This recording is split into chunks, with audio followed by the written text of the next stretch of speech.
Hello everybody, welcome back. So today we are going to again completing our chapter number 4, that is teacher and the change in the society. कि मतलब ये जो fourth chapter है वो हमारा education in Indian perspective की बात करता है. दैट इज़ 101 का फोर्थ यूनिट नंबर 4, राइट. सो इस 4 यूनिट में हम ये जानते हैं कि भाई टीचर एज अ टीचर हमें सोसाइटी में कैसे बिहेव करना है, राइट. एज अ टीचर आपको कौन सी स्किल अडाप्ट करनी है, आपकी क्या रिस्पॉन्सिबिलिटी है towards the society, community and the social change, आप कैसे इसमें बिलीव करते हो. Like okay. सो इस चैप्टर में जब हम पढ़ना शुरू करते हैं तो हमें बहुत सारी चीज़ों के बारे में पता चलती है. ठीक है. एजुकेशन क्यों ज़रूरी है, एजुकेशन कैसे वर्क करती है as a change in the घर पे, सोसाइटी में, या by the help of technology, industrialization. आप समझते हैं कि जो इंडस्ट्रियलाइजेशन है वो इतना पुराना नहीं है हमारे देश का, वो बहुत ही न्यूली है. कहने का मतलब है कि कोई 5,000 पहले शिक्षा शुरू हुई होगी, तो कहने का मतलब है कि जो इंडस्ट्रियलाइजेशन है जिसमें इंडस्ट्रीज़ की डेवलपमेंट होना या इंडिविजुअली इकोनॉमिकली ग्रेड होना, टेक्नोलॉजिकली साउंड होना, ये सारी चीज़ें वो रीसेंट हो रही हैं. अगर इसके साथ टीचर अडाप्ट नहीं करता है तो उसे बहुत सारी प्रॉब्लम का सामना करना पड़ेगा. तो एज अ टीचर आपको इस चैप्टर में पढ़ना है कि भाई टीचर का क्या रोल रहता है during this process. As a teacher आपको क्लासरूम में इम्पार्ट करना है नॉलेज को, राइट. तो कैसे आप सोसाइटी में चेंज लाते हो, आपकी वजह से क्या सोसाइटी में चेंज आता है. तो इस चैप्टर में जब फर्स्ट टॉपिक सब टॉपिक आप पढ़ते हो तो उसमें आता है कि भाई एजुकेशन कैसे, how the education is a agency in the change of home. कैसे घर पर या समाज पर एजुकेशन वो एक एजेंसी का काम कर रहा है, मतलब चेंज का काम कर रहा है एजुकेशन. तो ऑब्वियसली जब ज़्यादा इंसान पढ़ेगा, इंटेलेक्चुअल बनेगा, नॉलेज गेन करेगा, उससे समझ में आएगा कि चीज़ें कैसे होती हैं, कैसे वो समाज में रहेगा, कैसे उसकी वैल्यूज़ होंगे, कैसे वो गलत काम से बचेगा. तो एजुकेशन हमें अल्टीमेटली हमें चेंज के लिए ही तैयार करती है. कहने का मतलब है as a educator, as a teacher, as a individual, we are all prone towards the education. So first topic इसमें यही है कि एजुकेशन कैसे चेंज ला रहा है घर पर और समाज पर. और आज की इस सोसाइटी, कंटेम्प्ररी सोसाइटी जो चल रही है, इंडियन प्रेजेंटल सोसाइटी है जो, उसकी क्या करैक्टरिस्टिक्स हैं. बहुत ही टेक्नोलॉजिकली साउंड हैं, बहुत ज़्यादा चेंजेस अडाप्ट कर पा रहे हैं. इसकी वजह से क्लाइमेटिकल चेंज भी बहुत ज़्यादा देखने को मिल रहे हैं. मोर और more individual depends upon the 21st century skills. हम कहते हैं ना डिजिटैलिटी. टीचर अगर टेक्नोलॉजी नहीं जानता है वो कैसे इम्प्रूव करेगा अपने आप को. तो उसे समाज में परिवर्तन हो रहे हैं, जो इंडस्ट्रियलाइजेशन हो रही है, प्रोग्रेस हो रही है समाज में, उसको हर चीज़ के बारे में नॉलेज होनी चाहिए. टेक्नोलॉजी के बारे में थोड़ा जानकारी होनी चाहिए, क्योंकि वो एज अ टीचर आपको इम्पार्ट कर रहा है नॉलेज. तो उसको अगर खुद ही नहीं पता होगा वो कैसे इम्पार्ट करेगा नॉलेज को. तो इसमें यही है सिंपल सिंपल कि भाई एजुकेशन कैसे चेंज ला रहा है समाज में और होम में. दूसरा इसमें क्या इस जो सोसाइटी जो बन रही है हमारी समाज में चेंजेस लाने की वजह से, वो कैसी है, करैक्टरिस्टिक्स बताओ इसकी. ये फर्स्ट टॉपिक हो गया हमारा. दूसरा इसमें टॉपिक आता है भाई critically access the role and responsibility of a teacher की क्या रिस्पॉन्सिबिलिटी है. अब इसमें फैमिली की बात कर रहे हैं, होम फैमिली सेम ही होता है. तो इसमें थोड़ा फैमिली के बारे में बताया गया है कि भाई कैसे होती है सोसाइटी, कैसे इम्प्रूव कर रही है, चेंजेस कैसे ला रही है, इंडस्ट्रियलाइजेशन कैसे हो रही है, कैसे टेक्नोलॉजी का इम्पैक्ट सोसाइटी में पड़ रहा है. और critically access the role and responsibility of a teacher and community, culture, technology. तो कहने का मतलब है कि जो टीचर का रोल है ना, कि उसकी क्या रिस्पॉन्सिबिलिटी टूवर्ड्स द सोसाइटी, वो कैसे कम्युनिटी में पार्टिसिपेट करके चेंज ला सकता है। दूसरा कल्चर, जो रूढ़िबद्धता चीज़ें हैं उसको कैसे चेंज कर सकता है, उसमें ही परिवर्तन करके टेक्नोलॉजी को कैसे अडाप्ट कर सकता है, ये सारी चीज़ें उसको सीखनी है। तीसरा इसमें आता है socio cultural imprints in the teaching profession. तो भाई समाज और कल्चर कैसे दबाव करता है एजुकेशन को, दबाव देता है टीचर प्रोफेशन को, कि भाई समाज हमें क्या बताता है कि टीचिंग प्रोफेशन ऐसा होना चाहिए। समाज की कुछ चीज़ें अडॉप्ट कर सकते हैं, हर चीज़ अडॉप्ट नहीं करने सकते। कल्चर भी, ये दो चीज़ें इम्पैक्ट करती हैं किसकी, टीचिंग प्रोफेशन पर। तो इसी को socio cultural imprints teaching in profession कह दिया जाता है। इसमें ही थर्ड हमारा सब टॉपिक है how the teaching profession in India is different from west. तो भाई हमारी जो इंडियन प्रोफेशन है टीचिंग, वो कैसे डिफरेंट है वेस्ट की तरफ। क्योंकि वेस्ट में तो आप देख रहे हो कि प्ले स्कूल ही 10 साल तक है, तो मतलब कोई वो रेस्ट्रिक्शंस नहीं है, बच्चे को बर्डन नहीं है, करिकुलम नहीं लर्न करना है, कोई टेस्ट पास नहीं करना है, कुछ नहीं करना। दे मोर और more focus on their own activities rather कि वो करिकुलम टेक्स्ट बुक छोटी ही उम्र में सीखना शुरू करें। क्योंकि हम डील कर रहे हैं स्कूल में, कॉलेजेस में। एज अ टीचर आपको हर कंस्ट्रक्टिव आइडियाज़ आप नहीं डेवलप कर पा रहे हो। आज का ये टीचिंग प्रोफेशन है। हाँ, NEP कहती है बहुत सारी चीज़ें, बट उसको इम्प्लीमेंट करने में कहीं 5 साल तो लग ही जाएंगे डेफिनेटली। तो कैसे ये डिफरेंट है, पहले तो टीचिंग प्रोफेशन क्या है इंडिया का वो बताना है, उसके draws and cons and pros बताने हैं। फिर उसके बाद बेस्ट के बताने हैं कि भाई वेस्टर्न एजुकेशन कैसी मिल रही है और उसमें क्या लैकेज है, हमें ये बात नहीं करनी है। मोस्टली इसमें फोकस करना है कि भाई एजुकेशन सिस्टम कैसे, करिकुलम कैसे चल रहा है, मैथ्स किस में कंपलसरी है किस में नहीं है। तो ये सारी चीज़ें हैं कि भाई टीचिंग प्रोफेशन कैसे डिफरेंट है वेस्ट की तरह। Decolonisation of teacher education programme issues and challenges, कि भाई टीचर एजुकेशन प्रोग्राम तो चल रहा है पर उसमें उसको क्या इश्यूज़ देखने को मिल रहे हैं। आज का अगर हम कहते हैं कि भाई टीचिंग प्रोफेशन इम्प्रूव होना चाहिए, तो how it happen, we are giving infrastructure, we are giving training programs, we are giving and we are making some kind of websites to improve them in services activities हो रही हैं नहीं हो रही हैं। हर प्रकार के टीचिंग प्रोफेशन को अगर हमें इम्प्रूव करना है तो उसमें क्या चैलेंजेस देखने को मिल रहे हैं, क्या इम्प्रूव करने की ज़रूरत है, पे स्केल्स बढ़ाने की ज़रूरत है, मोटिवेशन की ज़रूरत है, क्लास के सेक्शन को रिड्यूस करने की ज़रूरत है, मोर फोकस करने की ज़रूरत है कि बच्चे की कैपेबिलिटीज़ पे ध्यान दिया जाए, ना कि करिकुलम को कंप्लीट करने में।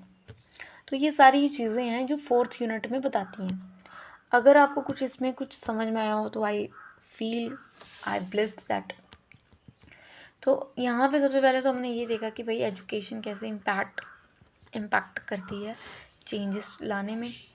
दूसरा इसमें हमारा आता है कि भाई रोल एंड रिस्पॉन्सिबिलिटी, टीचर की क्या रिस्पॉन्सिबिलिटी है कम्युनिटी के प्रति, कल्चर के प्रति, और टेक्नोलॉजी वो कैसे अडॉप्ट करेगा। इसमें 4th क्वेश्चन आता है socio cultural imprints. Socio cultural imprints की कि भाई समाज और संस्कृति कैसे बताती है कि भाई टीचिंग प्रोफेशन कैसा होना चाहिए। समाज कैसे हमें बताता है कि भाई हमें टीचिंग प्रोफेशन कैसा रखना चाहिए, ठीक है। और टीचिंग प्रोफेशन कैसे डिफरेंट है इंडिया के मुकाबले, है ना। तो आज की इस वीडियो में हम देख लेते हैं आज का first topic he, that is education, influence of education. तो इस चैप्टर में इस सब टॉपिक में हम पढ़ते हैं कि भाई एजुकेशन का क्या इन्फ्लुएंस है, क्या प्रभाव है फैमिली के ऊपर, क्या एजुकेशन से फैमिली बदलती है। दूसरा, क्या लिंक है सोसाइटी और एजुकेशन का, क्या लिंक है। वही आ गया कि भाई होम से हम बाहर निकलते हैं समाज में, और समाज कहाँ पे है, स्कूल कहाँ पे है, सोसाइटी में। तो ये दोनों कैसे कोरिलेट हैं एजुकेशन। तो जैसे कि हमने सेकंड चैप्टर में पढ़ा था एजुकेशन एंड द फिलोसफी, जिसमें हम पढ़ते हैं कि why the subject of education is important for teacher to be a teacher. Teacher बनने के लिए एजुकेशन क्यों इम्पोर्टेंट है, क्यों ज़रूरी है। क्योंकि एज अ टीचर आपको वैल्यू अडाप्ट करनी होती है, मॉडिफाइड बिहेवियर होना चाहिए। तो एजुकेशन ये बताती है कि भाई आपको कैसे चेंज लाना है। देखते हैं कैसे चेंज लाना है और कैसे टेक्नोलॉजी की वजह से एजुकेशन चेंज हो रही है। अब मोर और मोर एजुकेशन बेस्ड हो गई है, digital, audio visual aids, learning programmes, discussion, debates, projector based, ये सब। ठीक है, तो चलिए एक एक करके हम इसके पर्दों को तोड़ते हैं और आगे बढ़ते चले जाते हैं। तो भाई इन्फ्लुएंस ऑफ एजुकेशन, ऑब्वियसली इस सेंटेंस से हमें ये पता चलता है कि भाई एजुकेशन का क्या प्रभाव रहता है बदलाव में। क्या एजुकेशन सच में कुछ बदलाव कर रही है? तो भाई सबसे पहले तो यही हमने पढ़ा था कि एजुकेशन हमारे बिहेवियर को मॉडिफाई करती है। जैसे कि हम जानते हैं कि भाई ऐसा नहीं करना चाहिए, तो हम क्या करते हैं, हम बदलाव करने की कोशिश करते हैं ना अपने जीवन में, निजी जीवन में। ऐसा नहीं करना चाहिए, डिसिप्लिन होना चाहिए। हम स्कूल में जाते हैं, लाइन से हम खड़े होते हैं, लाइन से हम असेंबली कर रहे होते हैं, क्लासरूम में ऐसे डिसिप्लिन तरीके से पंक्चुअलिटी हम दिखाते हैं। तो क्या ही मॉरल वैल्यूज़ इनकलकेट कर रहा है। मॉरल वैल्यूज से हमारा बिहेवियर चेंज हो रहा है कि हम जो पशु हैं, एनिमल हैं, है ना, पहले हम उसको घर से निकलते हैं और हम ऐसे नहीं होते हैं, बिल्कुल भी डिसिप्लिन नहीं होते हैं। हम क्या करते हैं, बिल्कुल ही ऐसे होते हैं। जब हमें एजुकेशन मिलना शुरू होती है तो हम अपने आप को मॉडिफाई करते हैं। सबसे पहले तो हम करेक्टर बिल्ड करते हैं, अपना करेक्टर बनाता है इंडिविजुअल का। और ये एजुकेशन सिर्फ करेक्टर बनाने वाली चीज़ नहीं है। एक इंसान को सोर्स मिलता है एजुकेशन से, हमें समझ में आता है इन्फॉर्मेशन, नॉलेज के बारे में कि भाई नॉलेज भी कोई चीज़ होती है। और अगर आपके पास किसी चीज़ का नॉलेज है ना, इन्फॉर्मेशन डाटा हर किसी के पास होता है। आज गूगल के पास हर चीज़ है, बट गूगल के पास भी अगर नॉलेज नहीं है तो मतलब वो ऐसे ही है, इन्फॉर्मेटिव चीज़ें हैं। कहने का मतलब है कि सुप्रीम जो चीज़ है वो विजडम है, फिर नॉलेज है, फिर क्या है भाई, इन्फॉर्मेशन है, फिर डाटा है। और अगर आपके पास अगर विजडम आ गया ना तो आप लार्जर सेक्शन को आप इम्पैक्ट कर सकते हो। अगर आपके पास वैसी वाक कला है, अगर आप किसी के बारे में अच्छे से डीप अंडरस्टैंडिंग रखते हो, नॉलेजेबल, आप अप्लाई कर सकते हो वो knowledge, that is the wisdom. और वही विजडम अगर 4 लोग आपसे सुने तो कहने का मतलब है कि आप सोसाइटी को चेंज कर रहे हो। The weekend sense of effective role and following points. अब देखो एजुकेशन से क्या होता है कि हमारे पुरखे क्या करते थे, कुछ अच्छी चीज़ें भी हैं। हम कहते हैं ना, हम सुप्रीम नॉलेज की तरफ जाएंगे, सत्य की तरफ जाएंगे। सत्य मतलब क्या, कि जो बिल्कुल ही रियल है, जो झूठ नहीं है। क्योंकि कुछ कुरीतियाँ हैं, जैसे कि बाल विवाह हो गया, चाइल्ड लेबर हो गया, वुमेन काम नहीं करती, वुमेन की बुद्धि पैदल है, या ऐसे स्टीरियोटाइप्स जो हैं वो सारे ब्रेक होते जा रहे हैं। ये किसने बनाया है? एक इंसान ने ही बनाया है। बट ये क्या सत्य है? क्या ये रियल है? क्या ये ट्रुथ है? नो। ट्रुथ तो वो है ना जो जिसकी कोई यू नो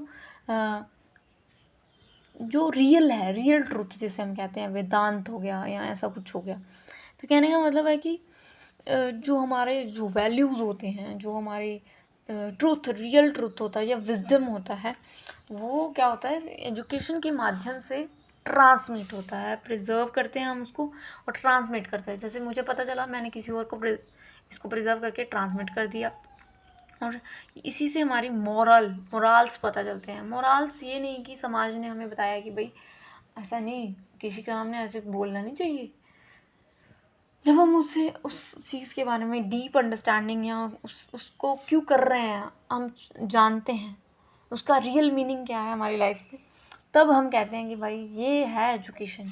एजुकेशन का मतलब ये नहीं, ये भी है कि भाई एजुकेशन का मतलब होता है कि करिकुलम, स्टूडेंट क्या करेगा, करिकुलम के माध्यम से समाज के बारे में जानता है, अपनी बायोलॉजी के बारे में जानता है, शरीर के बारे में जानता है, बॉडी क्या काम कर रही है, हमने फिज़िकल एजुकेशन के बारे में जानता है, कल्चर सीखता है कि हमारे हिंदू कल्चर कौन सा है ना, हम कैसे रहते थे और कैसे अभी हमारा सिविलाइजेशन कितनी चेंजेस देखने को मिले हैं। हम कितने मतलब पहले हम हंटर्स थे और हम कितने सिविलाइज्ड होते चले जा रहे हैं पीरियड ऑफ टाइम के साथ। तो ये एजुकेशन का ही प्रभाव हो सकता है। टीचर क्या कर सकता है, फेमिलियर कर सकता है वैल्यूज़ और ideal through the activities and games and story telling. अब टीचर का काम यहाँ पे बस इतना है कि भाई वो डायरेक्ट करेगा जो भी उसको नॉलेज है, हमारा जो सत्य या रियल ट्रू है या रियल कल्चर है, रियल संस्कृति है, सनातन संस्कृति जो भी है, उसको अगर वो रियल इम्पार्ट करेगा really bye the help of games, sports और एक्टिविटीज़ के माध्यम से वो ये सिखाने का प्रयत्न कर रहा है कि भाई inculcate the culture, inculcate the wisdom behind the culture. तो कल्चर क्यों हम अपनाते हैं कि भाई उसके पीछे कोई डीप अंडरस्टैंडिंग हुई होगी या उसके पीछे कोई मतलब होगा। क्वेश्चनिंग जहाँ पे होगी तो डेफिनेटली वहाँ पे डीप अंडरस्टैंडिंग भी होगी एंड नॉलेज भी इनकलकेट होगा। तो कहने का मतलब है कि एजुकेशन मोर और मोर हमें ट्रांसमिट करने की बात कर रहा है, प्रिजर्व करने की बात कर रहा है हमारे जो वैल्यूज़, ट्रेडिशंस, आइडियाज़ हैं, through the help of activities और गेम्स की हेल्प से। एजुकेशन मेक कर रहा है कि भाई familiar with the constitution, rules and regulations of the citizens. अब कोई नीचे तबके का, लोअर सेक्शन का बच्चा कोई क्लास में बैठा हुआ है, ठीक है, तो अगर वो थोड़ा सा डरा सहमा सा रहता है क्लास में और टीचर उसको अगर नहीं बताता है कॉन्स्टिट्यूशन के बारे में, तो वो कैसे उस चीज़ को समझ पाएगा कि भाई मैं कॉन्फिडेंट हूँ, मैं कोई ऐसी जाति पाति, हमारा कॉन्स्टिट्यूशन ऐसा कुछ भी नहीं कहता।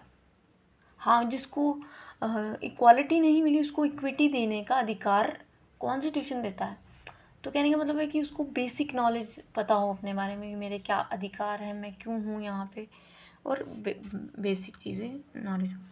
और NPE जो नेशनल पॉलिसी ऑफ एजुकेशन जो 1986 में बनी थी, उसका यही मेजर ऑब्जेक्टिव था कि हमें प्रोडक्टिव सिटीजन्स को प्रोड्यूस करना है, ना कि हमें लिटरेसी चाहिए।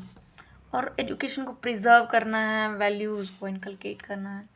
नेक्स्ट इसमें आता है awakening of the social feelings. Education हमें क्या करता है, अवेयर करता है किस प्रति, सच्चे unity, love, fraternity and values. जो एजुकेशन है वो हमें अवेयर किसके लिए करता है कि भाई हमें यूनाइट, हम एक हैं, हम प्रेम के लिए बने हैं, ना कि हम लड़ाई, कॉन्फ्लिक्ट्स जो हमेशा चलते आ रहे हैं हमारे समाज में। अब समाज में लड़ाइयाँ क्यों होती हैं कि भाई हमारा वर्चस्व है, तुम्हारा नहीं, तुम छोटे हो, तो ऐसे इससे लड़ाई हो जाती है। तो ऐसा बच्चे को लव के साथ उसको कनेक्ट कराना, रियल ट्रुथ के साथ लेके चलना, फ्रेटर्निटी, भाईचारा और अदर वैल्यूज़ को इनकलकेट करना। तो ये क्या है कि हम एक हैं, हम टीम्स में काम करेंगे, या ये सब क्या है। एजुकेशन करता है कि एक बंदे को जगाता है, भाई सोया हुआ था तो उसको एनलाइटनमेंट देता है। एजुकेशन ऐसी होती है। और जो भी हमारी values, life skills, learning to be, learning to do, learning to know, learning to live together, different activities, telling, dramatisation. तो ये सारी चीज़ें हैं कि भाई हमारी एजुकेशन कितनी पावरफुल है, जो कि आपको सोशल फीलिंग चेंज करने में हेल्प करती है। नेक्स्ट इसमें आता है पॉलिटिकल डेवलपमेंट ऑफ सोसाइटी।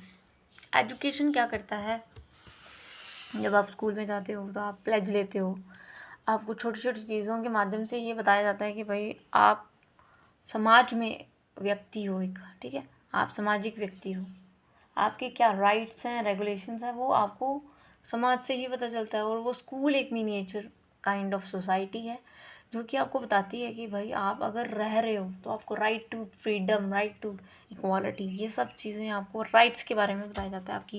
आपकी 11 ड्यूटीज़ हैं और आपके कितने राइट्स भी हैं। और बच्चे को अवेयर किया जाता है कि आप रिस्पॉन्सिबल भी हो, एक सिटीज़न के नाते आपको कचरा यहाँ नहीं फेंकना चाहिए, स्वच्छ रखना चाहिए। ये सारी अवेयरनेस कौन दिलाएगा, एक टीचर दिलाएगा, और उसकी एक सिविक सेंस को डेवलप करेगा। और पॉलिटिकल लीडर के बारे में जो होते हैं कि भाई इन्होंने ये काम किया, इन्होंने ये मूवमेंट किया, हिस्ट्री के माध्यम से बच्चे को इनकलकेट करना, स्टोरीज़ के माध्यम से उनको बताना कि भाई तुम एक क्वालिटी लीडरशिप दे सकते हो फ्यूचर। अगर मान लो कोई बच्चा उसमें से कोई निकल भी गया ऐसा कुछ, तो वो अच्छा काम करेगा। इकोनॉमिक डेवलपमेंट, पहला तो पॉलिटिकल डेवलपमेंट प्रिजर्व करता है, वैल्यूज़ को इनकलकेट करता है, और दूसरा हमने पढ़ा कि हमारी सोशल फीलिंग्स जो होती हैं उसको भी प्रिजर्व करता है या उसको बढ़ाने की कोशिश करता है, इनरिच करता है। दूसरा तीसरा हमने पढ़ा पॉलिटिकल राइट्स जो होते हैं हमारे, सिविक्स के सेंस के बारे में बच्चे को वो डेवलप करना। इकोनॉमिक डेवलपमेंट, अब हमें जीवन जीने के लिए हम राइट्स के बेसिस पर तो नहीं रह सकते, ठीक।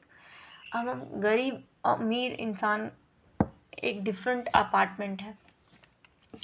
तो एजुकेशन हमें ये नहीं है कि हमें बिल्कुल ही निहत्ता या ऐसे गरीब या लल्लू पंजू ऐसे बना देती है। एजुकेशन हमें इंडिपेंडेंट भी कहीं ना कहीं करती है। एजुकेशन के माध्यम से हमें पता चलता है कि हमारी स्ट्रीम्स कौन सी होगी, हम कौन से स्ट्रीम्स को फॉलो करेंगे, और उसी से हमारा प्रोफेशन या अर्निंग जनरेट होगी, जिसको हमने डीप अंडरस्टैंडिंग से पढ़ा है।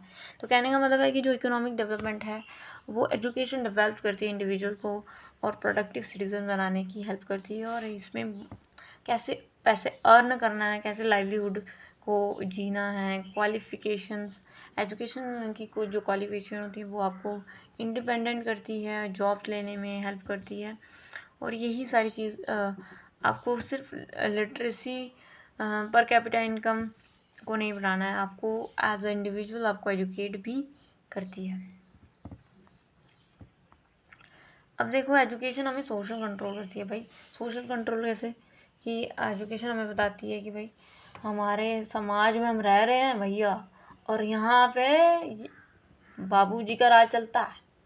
यहाँ पे कोई भी क्रिमिनल एक्टिविटीज़ नहीं होगा, अंडरवर्ल्ड कुछ नहीं होता। यहाँ पे सिस्टम चलता है, system.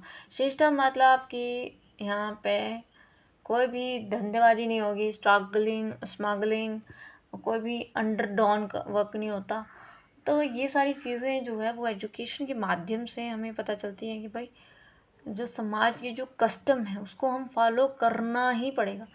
Custom in the sense क्या, कस्टम इन द सेंस क्या, ये नहीं कि भाई जो फजूल काम है उसको भी हम फॉलो कर रहे हैं या उसको भी मान रहे हैं। कस्टम हो गया कि जैसे कि भाई जो रियल कस्टम है कि वो फॉलो होना ही चाहिए, जो आपको बेनिफिशियल है, जो आपको अपग्रेड कर रहा है कस्टमरी वाइज, वो कस्टम को मानना, उसके बारे में अवेयर करना बच्चे को, कस्टम क्या होते हैं, हमारी क्या ड्यूटीज़ हैं, हमारे क्या रूल्स एंड रेगुलेशंस हैं। अपनी ड्यूटी हम अपने हाथ में लेंगे, हमें भी नहीं बताया जाता ना। और ये टीचर को अवेयर करना है कि भाई सोशल कंट्रोल, समाज में आप कुछ अच्छा दे सकते हो, हम अच्छा परोस सकते हैं, गलत नहीं कर सकते, कुछ अंडर डाउन एक्टिविटीज़ नहीं कर सकते। तो अगर हम ऐसा कुछ करते हैं, हम अगर मान लो ट्रैफिक लाइट्स को फॉलो नहीं करते, तो एक बंदा नहीं करेगा तो फिर वो सारे ही नहीं करेंगे। कहने का मतलब है कि कुछ रूल्स जो कस्टमरी रूल्स हैं उसको फॉलो करना पड़ता है। इससे हमारे समाज की जो सुचारू रूप से जो चलने वाली गतिविधियां हैं वो अच्छे से चलेंगी। एक चीज़ को रोकने के लिए हम पूरे सिस्टम में चेंज नहीं, अपने आप में चेंजेस लाएं। एज अ टीचर आपको ये बताना है कि भाई एजुकेशन हमें बताती है कि भाई कस्टम फॉलो करने चाहिए। अब टीचर ने बताया क्लास में कि भाई ट्रैफिक रूल्स को नहीं ब्रेक करना चाहिए, ठीक। मेनली गर्ल्स नहीं करती हैं बट बॉयज़ तो करते हैं। अब कुछ बॉयज़ जो होंगे इसको एज अ सेंस ले लेंगे, कुछ नहीं मिलेंगे, क्या हो जाएगा, वो तोड़ के देखेंगे, तोड़ के देखो एक बार, फिर आपको पता चलेगा कि भाई क्या कस्टम है। तो ये सारी चीज़ें हैं कि सोशल चेंजेस एंड रिफॉर्म्स लाने की हिम्मत रखता है सोशलाइजेशन ऑफ चाइल्ड। तो चाइल्ड की सोशलाइजेशन में भाई वो चाइल्ड जहाँ से टीचिंग ले रहा है, इनकलकेट वैल्यूज़ कर रहा है और सोसाइटी में चेंजेस ला रहा है।